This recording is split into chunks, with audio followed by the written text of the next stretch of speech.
Assalamualaikum warahmatullahi wabarakatuh. Kami dari kelompok data mining yang beranggotakan 1. Muhammad Rizky Juliandri MPM 1823705, Mutia Dwi Amalia 1823724, Rabiatun Nisa 1823736, Rizky Dea Mustika 1823704, dan Indra Sanesha Putra 1823725 akan mempresentasikan mengenai algoritma genetika dan metode a priori. Kita masuk ke algoritma genetika. Algoritma genetika. Algoritma genetika merupakan sebuah algoritma evaluasi yang dimana menggunakan metode adaptif yang dalam memecahkan suatu pencarian dari nilai dalam sebuah masalah optimasi. Didasarkan pada proses genetika yang ada dalam makhluk hidup, dan algoritma ini dapat digunakan untuk mencari solusi permasalahan dalam dunia nyata. Algoritma ini dikemukakan oleh John Holland dan dikembangkan kembali oleh muridnya yang bernama David Goldberg. Berikut ilustrasi algoritma genetika. Nah, di sini terdapat angka 1 itu disebut alel, dan untuk kotak kotak di dalam angka 1 itu disebut gen. Nah, di sebelahnya ada terdiri dari 6 kotak, dan keseluruh kotak itu disebut dengan kromosom. Yang dilakukan dalam algoritma genetika. Dalam algoritma genetika akan melakukan beberapa kegiatan antara lain: 1. Mendefinisikan suatu individu. 2. Mendefinisikan nilai fitness. 3. Mendefinisikan proses pembangkit populasi awal. 4. Mendefinisikan proses seleksi yang digunakan. 5. Menentukan proses crossover atau perwakilan silang dan mutasi gen. Teknik pengkodean. Teknik pengkodean adalah bagaimana suatu cara mengkodekan gen dari kromosom, yang di mana gen merupakan bagian dari kromosom tersebut. Satu gen bisanya akan mewakili satu variabel. Gen dapat dipresentasikan dalam suatu bentuk bit, bilangan real, daftar aturan, elemen permutasi, elemen program, atau representasi lainnya yang dapat diimplementasikan untuk operator genetika. Dengan demikian, kromosom dapat dipresentasikan dengan menggunakan satu string bit, yaitu 10011 dan seterusnya. Array bilangan real, yaitu 65,65 minus 67,98 77,34 dan seterusnya. Yang ketiga, elemen permutasi E2, E10, E5 dan seterusnya. Daftar aturan atau yang keempat, R1 atau R1, R2, R3 dan seterusnya. Elemen program yang kelima, pemrograman genetika, dan yang keenam, struktur lainnya. Individu. Dalam algoritma genetika, individu menyatakan salah satu solusi yang mungkin dan bisa dikatakan sama dengan kromosom, yang merupakan kumpulan gen. Gen ini bisa biner, float, dan kombinatorial. Individu menyatakan salah satu solusi yang mungkin, misalkan dalam TSP. Individu akan menyatakan suatu jalur yang ditempuh dalam penentuan nilai maksimal dari f dalam kurung y, x, y, x, v. Individu menyatakan nilai dalam kurung x, v. Individu dinyatakan dalam 8 gen biner dengan batasan 0 sampai 1. Berarti dalam individu memiliki 1 bit yang setara dengan 2 sampai 8. Contohnya seperti 100010001 sama dengan buka kurung 128 tambah 8 tambah 1 tutup kurung dibagi 256, maka hasilnya akan muncul 0,5352. Dan berikut yang di slide contoh yang lainnya. Berikut adalah ilustrasi dari jalur TSP yang dimana memiliki dua kemungkinan dalam representasinya dalam individu tersebut. Nilai fitness. Nilai fitness adalah suatu nilai yang menyatakan baik tidaknya suatu solusi pada individu. Nilai fitness ini yang akan dijadikan suatu acuan dalam mencapai nilai optimal dalam suatu algoritma genetika.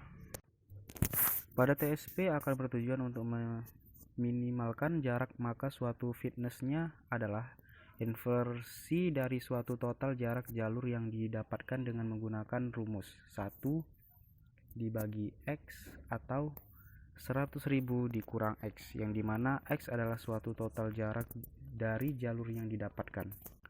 Populasi awal. Populasi awal bisa disebut sebagai orang tua. Dalam algoritma genetika, membangkitkan populasi awal adalah proses membangkitkan sejumlah individu secara acak dengan melalui prosedur tertentu. Syarat yang harus dipenuhi harus benar-benar diperhatikan dalam pembangkitan setiap individunya. Setelah proses semua nilai fitness, kemudian dilakukan pemilihan orang tua. Tentunya jumlah pasangan orang tua yang diinginkan untuk pilihan, kemudian lakukan pemilihan dengan cara berikut. Secara umum terdapat 4 cara pemilihan kromosom orang tua, yaitu 1. Random generator. 2. Pendekatan tertentu atau memasukkan nilai tertentu ke dalam gen. Yang ketiga, permutasi gen. Random generator. Dalam tahapan ini, inti dari cara ini adalah dengan melibatkan pembangkitan bilangan random untuk nilai setiap gen sesuai dengan representasi kromosom yang digunakan. Jika menggunakan representasi biner, salah satu contoh random generator adalah dengan penggunaan rumus berikut. EPOP sama dengan round dalam kurung kurawal random buka kurung n EPOP, n bits tutup kurung dan tutup kurung kurawal, di mana EPOP adalah suatu gen yang nantinya berisi pembulatan dari bilangan random yang dibangkitkan sebanyak n EPOP atau jumlah populasi dikali n bits atau jumlah gen dalam tipe kromosom. Permutasi gen. Salah satu cara permutasi gen dalam suatu pembangkitan populasi awal adalah penggunaan permutasi Josephus dalam permasalahan kombinatorial seperti TSP. Contoh dari permutasi adalah, misalkan ada kota dari 1 sampai 9, permutasi dari lintasan dapat dilakukan dengan menentukan titik awal dan selang. Misalnya titik awal adalah 6 dan selang adalah 5, maka lintasan berangkat dari kota 6, selang 5 dari kota 6 adalah kota 2. Dengan asumsi kota 1 sampai 9 pembentukan sirkular list. Kota 2 dihapus dari list. Selang 5 kemudian adalah kota 7. Proses ini diulang hingga ada satu lintasan dalam list. Hasil dari contoh permutasi ini adalah 2, 7, 3, 8, 4, 9, 5, 1, 6. Selanjutnya kita masuk ke crossover. Crossover ini merupakan proses penggabungan dua individu untuk memperoleh suatu individu baru yang dimana akan diharapkan mempunyai nilai fitness yang lebih baik. Dalam individu, tidak selamanya pasangan induk mengalami crossover. Banyaknya pasangan induk yang mengalami crossover ditentukan dengan suatu nilai probabilitas crossover. Berikut adalah ilustrasi dari crossover yang memiliki nilai fitness pada induk 1 adalah 0,3968. Pada induk kedua nilai fitnessnya 0,2921. Dan pada anak yang pertama nilai fitnessnya itu 0,4022. Pada anak kedua nilai fitnessnya 0,2982. Nah, crossover ini memiliki operasi crossover yang tidak selalu dilakukan pada semua individu yang ada. Individu dipilih secara acak untuk dilakukan suatu crossing dengan PC antara 0,6 sampai dengan 0,95. Jika pindah silang tidak dilakukan, maka nilai dari induk akan diturunkan kepada keturunannya. Operator crossover ini akan bergantung pada representasi kromosom yang dilakukan.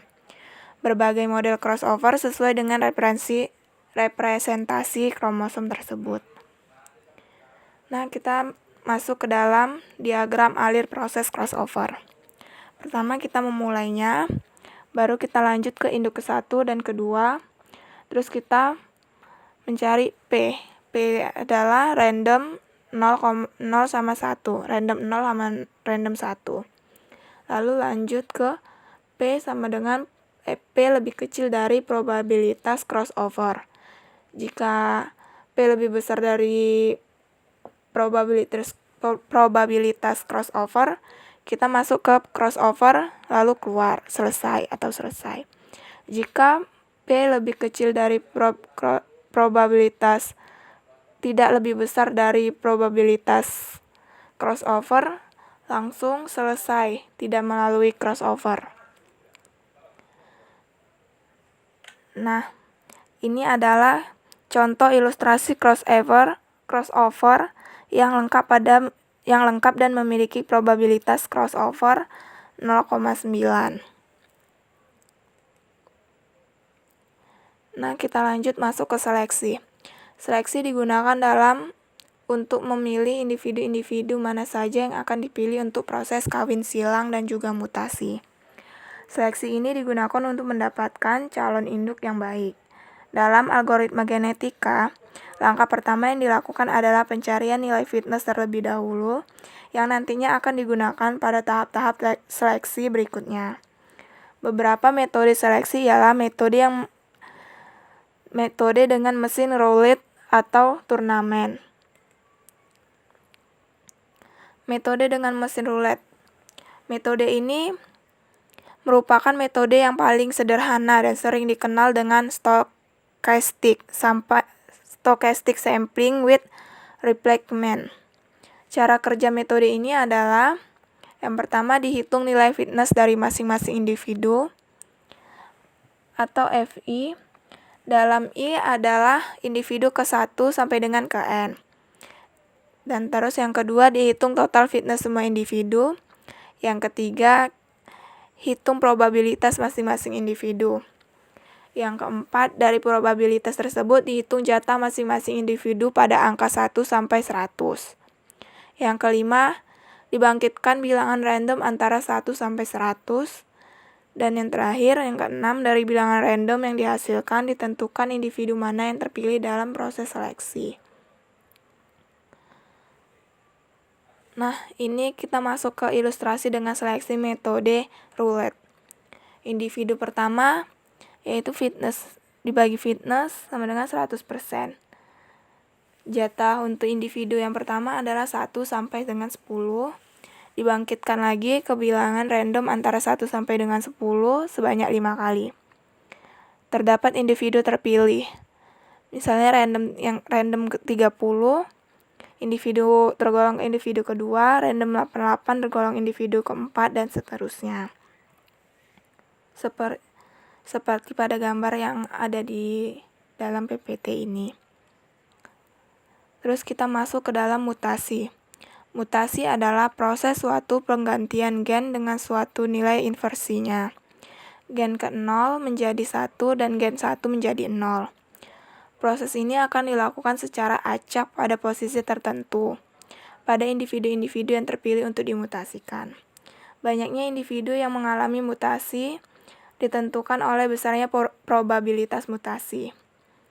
Contohnya dari 0,0111001 menjadi 0,22266. Hasil fitnessnya adalah 0,3968. Yang kedua 0,0111101. Hasil fitnessnya menjadi 0,4070. Ya, kita masuk ke dalam slide terakhir yaitu mutasi dengan biner. Cara sederhana untuk mendapatkan mutasi biner adalah mengganti satu atau beberapa nilai gen dari kromosom. Langkah-langkah mutasi ini adalah yang pertama kali kita harus menghitung jumlah gen pada populasi atau panjang kromosom dikalikan dengan ukuran populasi. Yang kedua, pilih secara acak gen yang akan dimutasi. Yang ketiga, tentukan kromosom dari gen yang terpilih untuk dimutasi. Yang keempat, ganti nilai gen 0 ke 1 atau 1 ke 0 dari kromosom yang akan dimutasi tersebut. Contoh kromosomnya 100101101. Itu dalam pengkodean binar. Jika dalam pengkodean permutasi menjadi 125638497.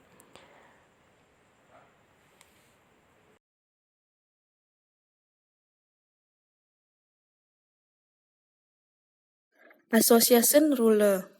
Association Ruler, analisis asosiasi atau association ruler meaning adalah teknik data mining untuk menemukan aturan asosiatif antara suatu kombinasi item. Contoh dari aturan asosiatif adalah analisa pembelian di suatu pasar swalayan, yaitu dapat diketahui berapa besar kemungkinan seorang pelanggan membeli roti bersamaan dengan susu. Dengan pengetahuan tersebut, pemilik pasar swalayan dapat mengatur penempatan barangnya atau merancang kampanye pemasaran dengan memakai kupon diskon. Untuk kombinasi barang tertentu, karena analisis asosiasi menjadi terkenal karena aplikasinya untuk menganalisa isi keranjang belanjaan di pasar swalayan, analisis asosiasi juga sering disebut dengan istilah market basket analysis. Algoritma a priori. Algoritma a priori adalah suatu metode untuk mencari pola hubung antar satu atau lebih item dalam suatu dataset. Algoritma a priori banyak digunakan pada daftar transaksi atau bisa disebut market basket. Misalnya, sebuah swalayan memiliki market basket. Dengan adanya algoritma a priori, pemilik swalayan dapat mengetahui pola pembelian seorang konsumen. Jika seorang konsumen membeli item A dan B, punya kemungkinan 50% dia akan membeli item C. Pola ini sangat signifikan dengan adanya data transaksi selama ini. Konsep sederhana dari algoritma a priori adalah dengan sebutan item set. Item set adalah sekumpulan item-item dalam sebuah keranjang buka kurung support tutup kurung. K-item set adalah item yang berisi K-item, misalnya beras, telur, minyak adalah 3 item set. Buka kurung dinotasikan sebagai K-item set. Metode a priori.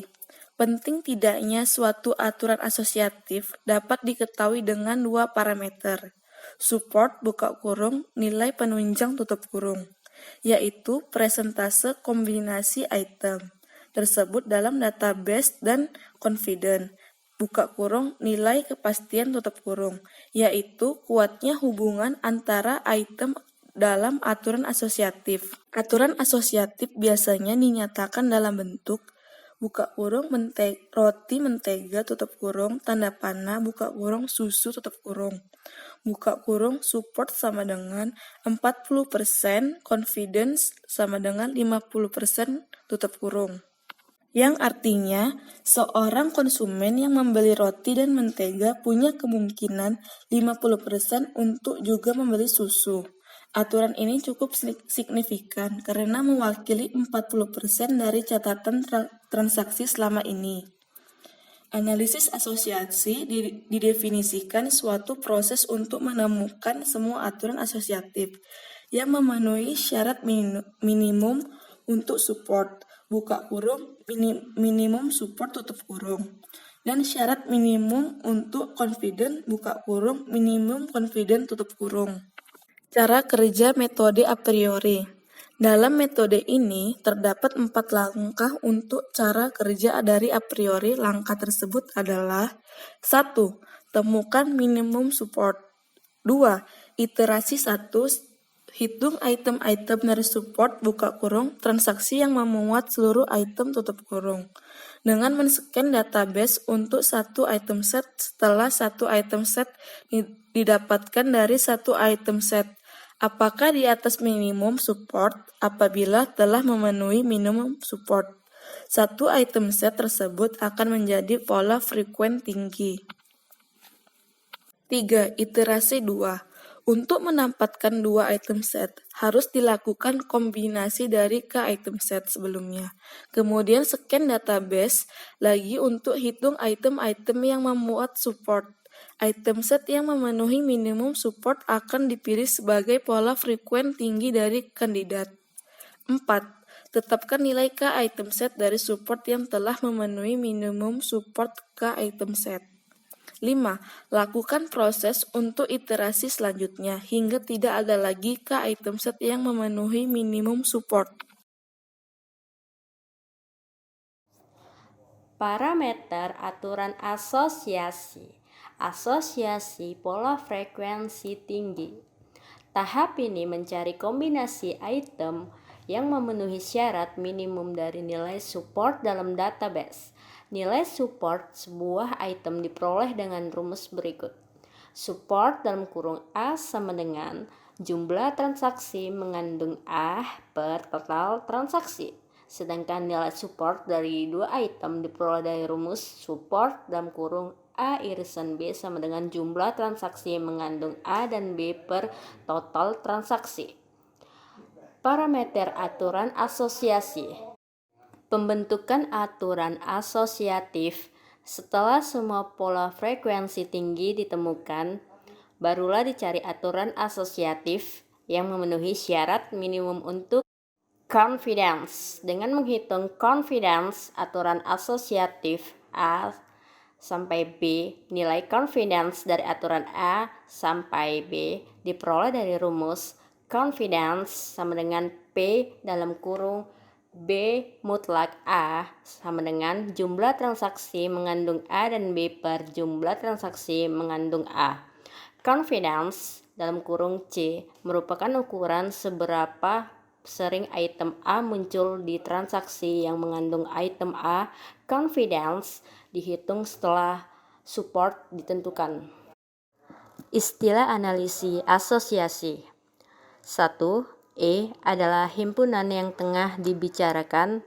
Contoh, dalam kurawal asparagus, beans, bla bla bla, tomatoes. 2. D adalah himpunan seluruh transaksi yang tengah dibicarakan. Contoh, dalam kurawal transaksi 1, transaksi 2, bla bla bla sampai transaksi 14. 3. Proper subset adalah himpunan bagian murni. Contoh, ada suatu himpunan A sama dengan dalam kurawal A, B, C. Himpunan bagian dari A adalah himpunan kosong sama dengan kurawal. Himpunan 1 unsur sama dengan dalam kurawal A, dalam kurawal B, dalam kurawal C. Himpunan 2 unsur sama dengan dalam kurawal A, B, dalam kurawal A, C, dalam kurawal B, C. Himpunan 3 unsur sama dengan dalam kurawal A, B, C. Proper subsetnya adalah himpunan 1 unsur dan himpunan 2 unsur. Istilah asosiasi. 4. Item set adalah himpunan item atau item-item di E. Contoh, ada suatu himpunan E sama dengan dalam kurawal A, B, C, item setnya adalah dalam kurawal A, titik, dalam kurawal B, titik, dalam kurawal C, titik, dalam kurawal A, B, titik, dalam kurawal A, C, titik, dalam kurawal B, C. 5. K item set adalah item set yang terdiri dari K buah item yang ada pada E. Intinya K itu adalah jumlah unsur yang terdapat pada suatu himpunan. Contoh, 2 item set adalah yang bersifat 2 unsur dalam kurawal A, B, dalam kurawal A, C, dalam kurawal B, C. 6. Item set frekuensi adalah jumlah transaksi di L yang mengandung jumlah item set tertentu. Intinya jumlah transaksi yang membeli suatu item set. Contoh, 1. Frekuensi item set yang sekaligus membeli beans dan broccoli adalah 3. 2. Frekuensi item set yang membeli sekaligus membeli beans, squash, dan tomatoes adalah 2. Istilah asosiasi. 7. Frekuensi item set adalah item set yang muncul sekurang-kurangnya sekian kali di D atau minimum support. Kata sekian biasanya disimbolkan dengan seperti ini. Sekian merupakan batas minimum dalam suatu transaksi. 8. FK atau K item set adalah himpunan semua frekuensi item set yang terdiri dari K item. Misalnya beras, telur, minyak adalah 3 item set atau dinotasikan sebagai K item set. Masuk ke contoh soal pada asosiasi analis. Contoh soal pada metode ini dapat dilihat dengan menggunakan data supermarket yang memiliki nilai data berikut. Di sini ada 5 ID transaksi atau ID support, yaitu 1, 2, 3, 4, 5, dan itemsnya yaitu terdiri ID pertama, pena roti mentega, ID kedua, roti mentega telur susu, ID ketiga, buncis telur susu, ID keempat, roti mentega, ID kelima, roti mentega kecap telur susu. Dan untuk mencari nilai supportnya dibutuhkan minimum dari yaitu adalah 2. Jadi minimum dari nilai support pola frekuensi tinggi adalah 2. Masuk ke iterasi set 1. Pada iterasi set 1 akan dihitung per item dan scan database untuk mendapatkan pola frekuensi dari support tersebut. Jadi, roti mendapatkan nilai support keempat dikarenakan pada keseluruhan item dia terdiri dari adanya 4 ID transaksi yang memuat roti. Begitu juga dengan mentega. Telur ada 3 pada 3 ID. Sisanya 3, susu 3, buncis 1, kecap 1, pena 1. Dan nilai supportnya adalah untuk yang nilainya 4 80%, 3 60%, dan 1 20%. Karena minimum dari nilai support count-nya adalah 2, maka kita akan mengambil roti, mentega, telur, susu. Karena 4 item ini melewati ketentuan minimum nilainya. Oke, inilah dia hasilnya. Masuk ke iterasi 2. Pada iterasi sebelumnya, pola frekuensi dari support telah didapatkan dari satu item set untuk 2 item set generate ke item set dari ke item set iterasi sebelumnya dengan melakukan kombinasi dari ke item set berikut. Berikut inilah dia item setnya yang telah dikombinasikan, tidak memasuki buncis, kecap, dan pena karena tidak melewati dari minimum 2 nilai support. C2 adalah item set dari kombinasi K item dari iterasi sebelumnya. Setelah didapatkan K item set tersebut, hitung masing-masing item frekuen dan scan database dan dapatkan frekuen item dari support. Jadi inilah hasilnya setelah di-scan. Roti mentega mendapatkan support 80%, roti telur 40%, roti susu 40%, mentega telur 40%, mentega susu 40%, dan telur susu 60%. Mengingat nilai minimumnya adalah 2, maka semuanya masih dilanjutkan kembali. Iterasi 3, sama seperti iterasi kedua, yaitu menggabungkan dan mengkombinasi dengan acuan ke item set sebelumnya. Jadi di kombinasi ketiga item set ini terdapat roti mentega telur, roti mentega susu, dan mentega telur susu. Hasilnya masing-masing mendapatkan nilai support 2 dan support count-nya adalah 40%. Masuk ke iterasi 4. Scan database untuk mendapatkan item set dari support item set yang memenuhi minimum support dipilih sebagai pola frekuensi tinggi.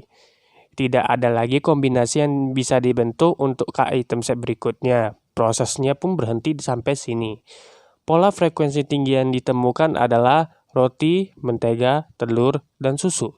Dan langkah berikutnya, asosiasi rules yang memenuhi syarat minimum dengan memenuhi confidence asosiasi rules A hingga B.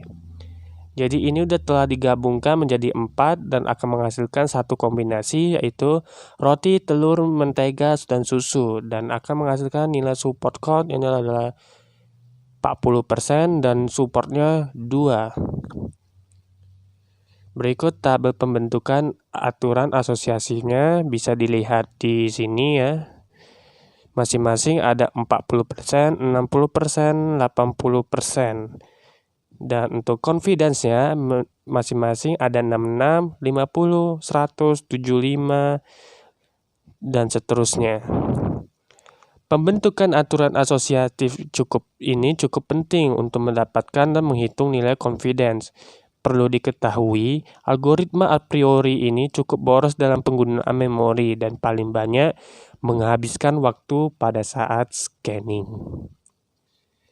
Baik, begitu sajalah presentasi dari kami mengenai algoritma genetika dan metode a priori. Kurang lebihnya mohon maaf, kami semua pamit undur diri. Wassalamualaikum warahmatullahi wabarakatuh.